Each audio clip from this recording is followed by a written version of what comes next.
So every single game is extremely important. If Real Madrid don't win a trophy, I mean, we're talking. It will be an uprising in Madrid. That can't happen in any season. So they have to be on in every single match. Here's how it all stands in the title race after Saturday.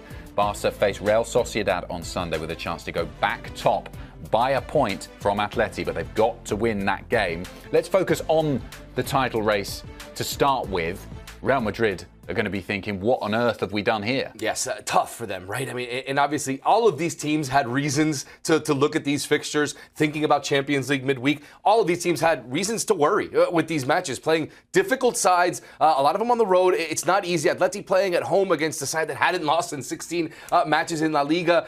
And Real Madrid now will feel like we missed an opportunity here. Even though it's against the Betis side on the road that's very difficult, it almost was like the energy just wasn't there. You'd like to think this Real Madrid side, knowing that there's a long way to go in this Liga title race, them also being in the Champions League, you'd like to think that you'd see a little bit more, I don't want to say effort, but a little bit more I don't know what the word, a little more conviction to be able to find and go out and try to find a winner and try to be at your top level against a side like Betis. Is always going to be difficult, but look at the next matches are not going to get any easier for any of these sides either. So I don't know. It is a difficult situation for Real Madrid. I do think that there's a long way to go, and this is not done and dusted by any means. Real Madrid will still have an opportunity to get back into this race, but it's a missed opportunity, and it's almost because of how it happened, because it was a bit lackadaisical, no sense of urgency from Real Madrid, thinking that it almost seemed like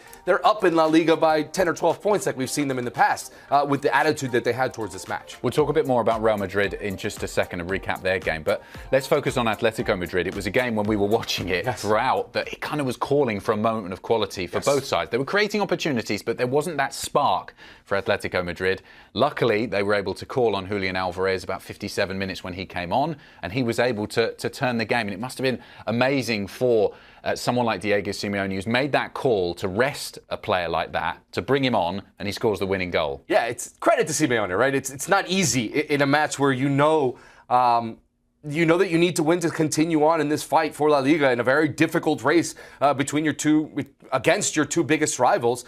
So credit to Simeone for playing it perfectly. He rested Julián in the first 60 minutes. If you look at their fixture list coming up in both Champions League and in La Liga, it is not easy by any means. So it was a risk. It pays off for him. He scores on one of his first touches, just like less than 10 minutes in from when he came onto the pitch. He was deployed at the right time, and like you mentioned, it was a game that needed a moment of brilliance. And when you have a player like Julián Álvarez to make sure to be able to come in and give you that moment of brilliance to win a game, it's a nice place to be if you're Simeone, but also it takes a lot of preparation, and also it takes some guts to leave him out of the starting 11 and to then bring him on when you need a winner. How much of a key part of this team is he? He makes them tick, doesn't he? And I feel like, from what we've seen from him previously, obviously he's still a young player, but the difference that we're seeing from him this season, he's gone to become a cold-hearted killer in front of goal. Yeah, and I feel like you've seen this, progress slowly but surely. Being at Manchester City was always going to be difficult with Erling Haaland in front of him. It was going to be difficult for him to be the main man, to be the guy who's going to be the leading striker for a top side. And this was his opportunity with Atletico Madrid. It did take a bit for him to get going and to get used to life in La Liga. But now it's clinical in moments that matter the most. I mean, this goes back even to his days at River Plate when he won the Copa Libertadores with River Plate, scored a goal in the final, plays in the World Cup for Argentina, and probably the second best player on that team besides Lionel Messi. So he does it in big moments, and he's showing that he is clinical in front of goal with just different types of ways to score goals. He does it on the break. He can do it setting up into the box, getting into the right positions for a rebound. So he does it in multiple ways, and he's showing his quality all around. We've seen it with players in the past at Manchester City, even when they're not the first choice. They kind of stick around far too long. They're taking the paycheck and they just sit on the bench. But how much maturity did it show from him, his agent, the people that are around him to think, I need to go elsewhere and show the world what I can do? Yeah, it's not easy. It's not easy when you're at a club that's used to winning everything and winning trophies with Manchester City. And then to decide, look, if we want to take the next step in our career, if we want to be at the same stature of the top strikers in the world, got to go somewhere else. You can't be in the shadow of an Erling Haaland. So I give him a ton of credit. And he also picks a spot smartly, goes to a place with Diego Simeone where he has the familiarity with, not just being himself there, but having Griezmann there as a veteran to help lead him. And he doesn't have to be the emotional leader of this team. He can just be a guy who can score a ton of goals and be the leader, but Griezmann's there to be the veteran leader in that locker room, and I think that's huge, so that he doesn't have that pressure on him. It's still a very young player. We talked about the in-game management from Simeone Yes. to recognise the moment to bring him on. But also, this season, this isn't the first time that this has happened. When he brings in substitutes, they tend to come on the field for him and score goals. Look at this. 16 goals by 6 different players coming off the bench this season. It's usually Sorloth, who's been the super sub of all super subs across Europe, really. Today, it's the opposite. Sorloth starts the game, creates some opportunities, can't get the goal. But, Julián Álvarez this time comes off the bench and he gets the goal. It really is impressive. At some point, you have to say that it's not just luck by chance by Simeone. He's pulling the right strings at the right moments and getting these players in positions to score goals coming off the bench with fresh legs. That is a huge advantage to have in any match, for especially at this level, and for a club that plays so many different competitions, has so many fixtures. It's so important to be able to get scoring off your bench, and he's pulling the right strings at the right time. It's picking the right moment, but also giving the player the right message to say, right, you're coming on at this time, and this is what you need to do to go and score, and it works.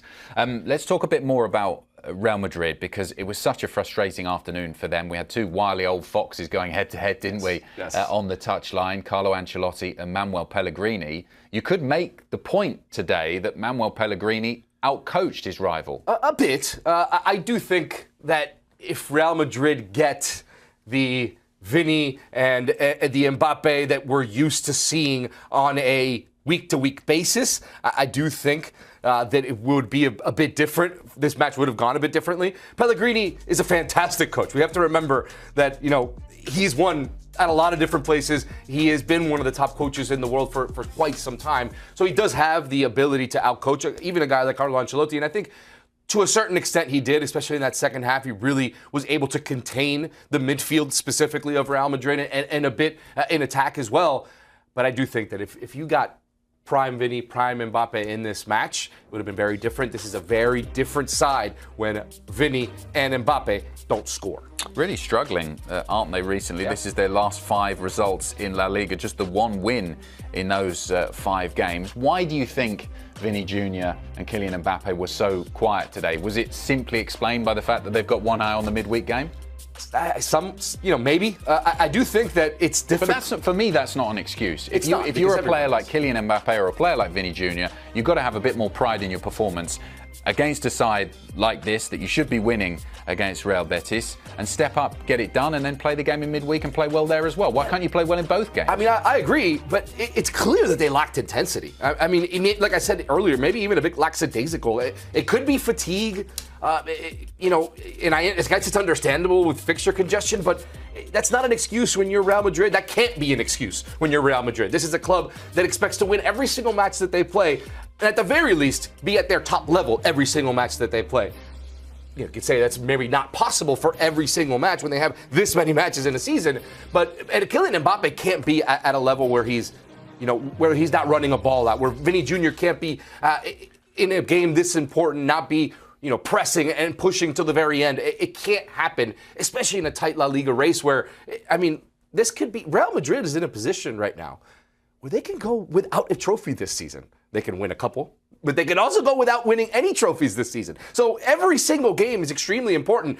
If Real Madrid don't win a trophy, we're talking. It will be an uprising in Madrid.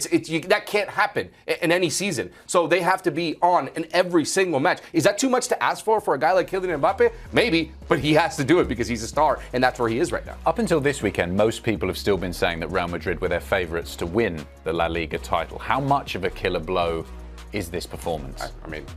mathematically, Is it obviously. a killer blow? I don't think it's a killer blow. No, it's not a killer blow, but it will affect them. And with, like I said, the fixture congestion's only going to get worse the more that they advance in Europe as well. I mean, one shot between these two. It's That's not just enough. not good enough. It's not good enough. Not good enough for these two guys that are absolute superstars and can turn it on at any given moment. We've seen that, right? Where the team not looking good and these two guys save Real Madrid, save them a point, save them 3 points. You've seen it time and time again. So just getting one shot between these two guys, it's simply not good enough. Is that the one problem in football when you've got a side that's so focused on star players? And we saw it with PSG in previous seasons with Neymar and Mbappe when he was there. It was almost like, well, if they didn't play well, then what do we do? And that's what they've set up at Real Madrid. You've got two stars, Vinny Jr. and Kylian Mbappe, and if they do have an off day like they did today, it feels a bit like everyone else is looking around saying, okay, what do we do now? Yeah, and you don't expect to have that issue. I mean, they do have some players on the bench. It's not the deepest squad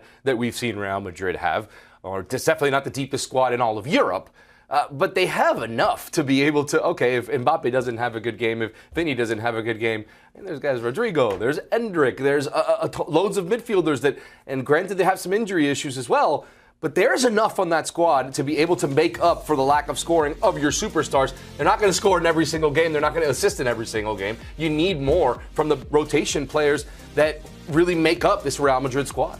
Do you think Carlo Ancelotti's rightfully going to be criticised in the next couple of days?